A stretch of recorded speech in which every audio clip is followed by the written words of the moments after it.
അധ്യക്ഷ പ്രസംഗത്തിനായി രാജേന്ദ്ര പ്രസാദ് സാറിനെ സാദരം ക്ഷണിക്കുന്നു.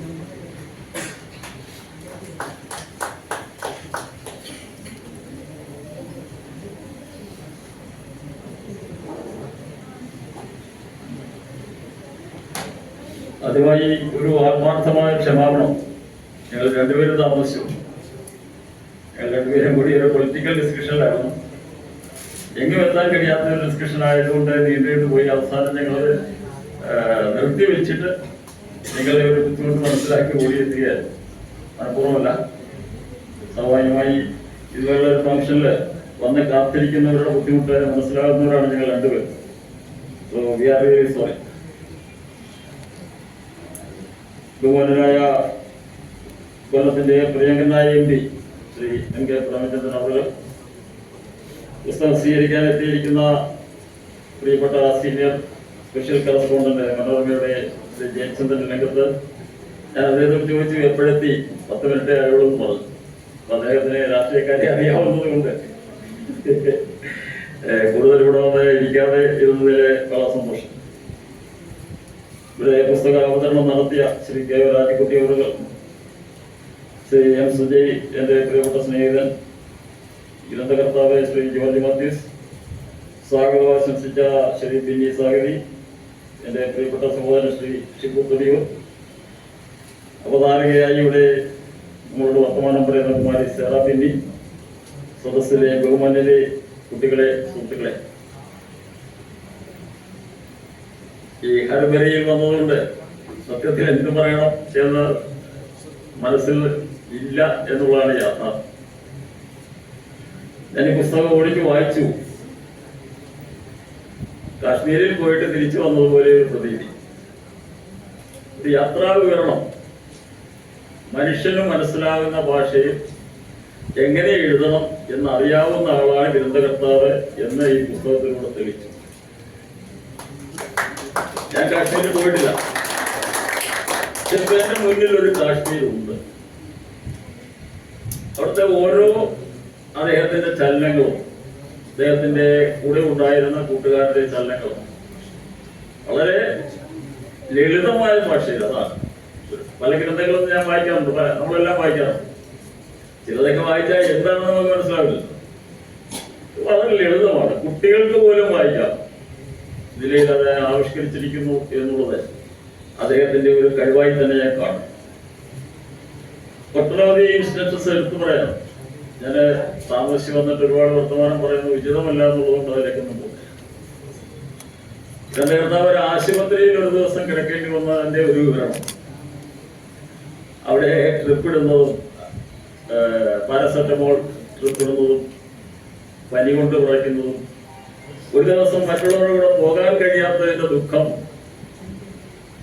മാത്രമല്ല, ഞാൻ വിചാരിച്ചു കാശ്മീരൊക്കെ വളരെ വെടിപ്പുള്ള ഒരു സ്ഥലമാണെന്നാണ്.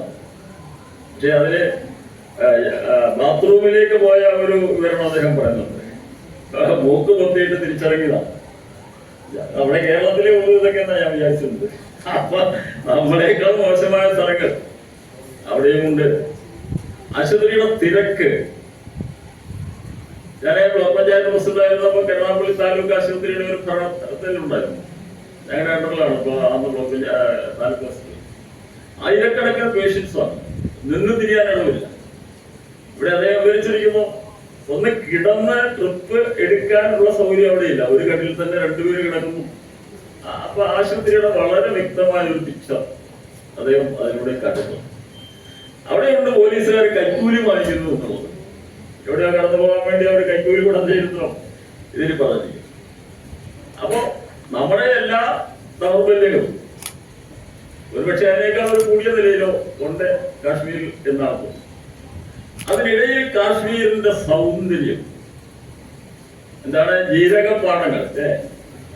ആ ജീരകപ്പാടങ്ങൾ അതൊക്കെ നമ്മുടെ മനസ്സിലിങ്ങനെ പതിഞ്ഞിരിക്കുന്നു. കാശ്മീരിലെ ജീരകപ്പാടങ്ങൾ, ആ അവിടുത്തെ മഞ്ഞുവീഴ്ച, ആലിപ്പഴത്തിന്റെ വീഴ്ച മനോഹരമായി ലളിതമായി വായിച്ചു തുടങ്ങിയാൽ വായിച്ച് മറിച്ച് പോകാൻ കഴിയും.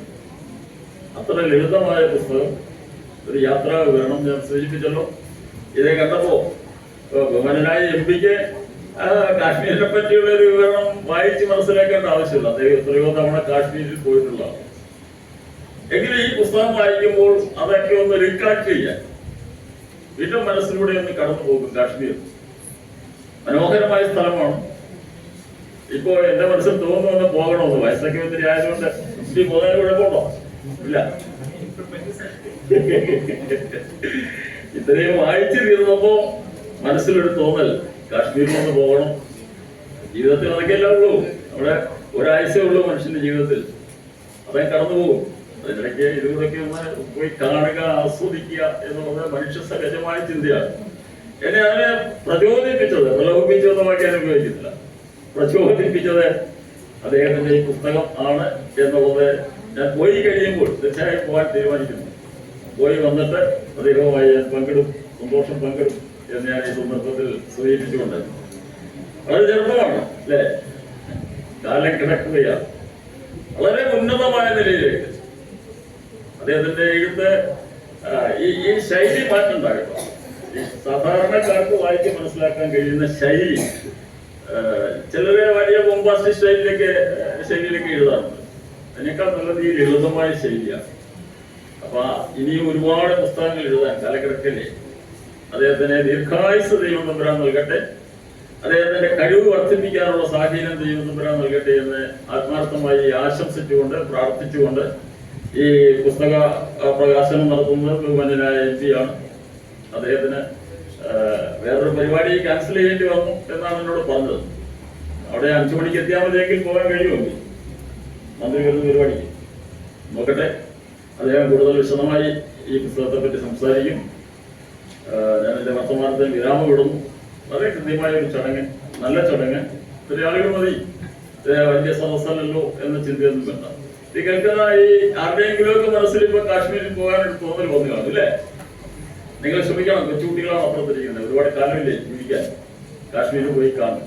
അതിന് പ്രചോദനമായിട്ട് ഈ പുസ്തകം. ഞാൻ എന്റെ വാക്കുകൾക്ക് വിരാമം ഇടുന്നു. നന്മകൾ നേരുന്നു, നിർത്തുന്നു.